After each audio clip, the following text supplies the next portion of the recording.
আসসালামু আলাইকুম প্রিয় দর্শক, সকলকে স্বাগত জানাই অভিবাসী আপডেটের নতুন ভিডিওতে। যারা এই ভিডিওতে যুক্ত হয়েছেন দেশ এবং প্রবাস থেকে, নিজে জানবেন, একজনকে জানান, ভিডিওটি শেয়ার করে চ্যানেলটি সাবস্ক্রাইব করুন, ফেসবুক পেজটি লাইক ফলো করুন প্রতিদিনের আপডেট তথ্য প্রতিদিন দেখার জন্য।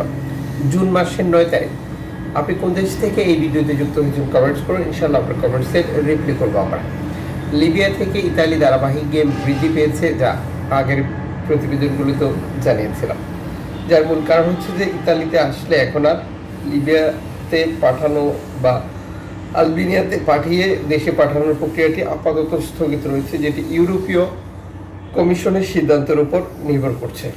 সর্বশেষ মাইক্রো ব্লগিং সাইট এক্সে দেওয়া বার্তায় অ্যাস্ট্রাল কর্তৃপক্ষ নিশ্চিত করেছে গতকাল তারা একটি পরিত্যক্ত তেলের খনি, যেটা তেল উত্তোলন করত, সেটা এখন ব্যবহার করা হচ্ছে না, সেখানে অবস্থানরত 54 জন অভিবাসীকে উদ্ধার করেছে। লিবিয়া থেকে পালিয়ে আসা এই অভিবাসীরা বিপদে পড়ে যাওয়ার 5 দিন অতিক্রম করেছে। সবাই এই পরিত্যক্ত যেটা তেলের স্টেশন রয়েছে সেখানে অবস্থান করছিল। পরিশেষে অ্যাস্ট্রাল কর্তৃপক্ষ উদ্ধার করেছে এবং এখানে একটি ব্যতিক্রম ঘটনা ঘটেছিল,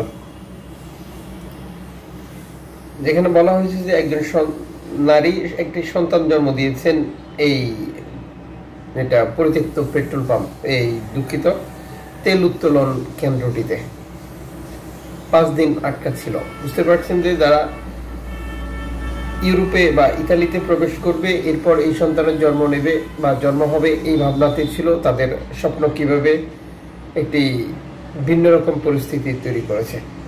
এদিকে ল্যাম্পুদুসা হটস্পট কর্তৃপক্ষ সর্বশেষ মাইক্রো ব্লগিং দেওয়া বার্তা নিশ্চিত করেছে 3টি নৌকা থেকে 177 জন শরণার্থী প্রবেশের তথ্য রয়েছে, যা লিবিয়ার জোয়ারা, জাবিয়া এবং ত্রিপলি থেকে ছেড়ে আসা।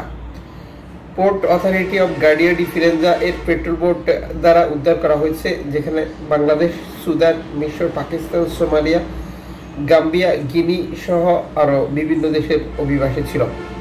বর্তমানে হটস্পটে 250 জন অভিবাসী রয়েছে বলেও তথ্যটি নিশ্চিত করে। পোর্ট অথরিটি অফ কোস্টগার্ডের 3টি অপারেশনের মধ্যে প্রথমটিতে ল্যাম্পুদুসাতে অবতরণ 40 জন অভিবাসীর 2 জনকে যেটা জরুরি ভিত্তিতে ক্লিনিকে হস্তান্তর করতে হয়েছিল অসুস্থতার কারণে। এর পরেগুলো ধারাবাহিকভাবে এসেছিল, যেখানে চিকিৎসার সিদ্ধান্ত নেন যে 2 যুবক যারা শ্বাসকষ্টজনিত সমস্যায় ভুগছিল। দীর্ঘ সময় যেটা সমুদ্রে থাকার কারণে এ ধরনের সমস্যাগুলো হয়ে থাকে। শুক্রবার মধ্যরাতে জোয়ারা থেকে যা 12 মিটার লম্বা একটি নৌকায় করে এই ইতালি যাত্রা শুরু করেছিল।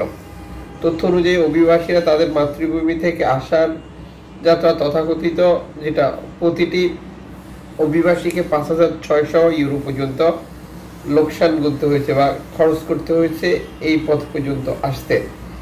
বাকি 2টি নৌকার ব্যাপারেও পৃথক পৃথক তথ্য দিয়েছে ল্যাম্পুদুসা হটস্পট কর্তৃপক্ষ। বুঝতে পারছেন যে ধারাবাহিকভাবে অভিবাসী আসা অব্যাহত রয়েছে ইতালিতে। ইতালির ক্যালিব্রিয়া কর্তৃপক্ষ 2টি নৌকা থেকে 278 জন শরণার্থী উদ্ধারের নতুন একটি তথ্য প্রকাশ করেছে।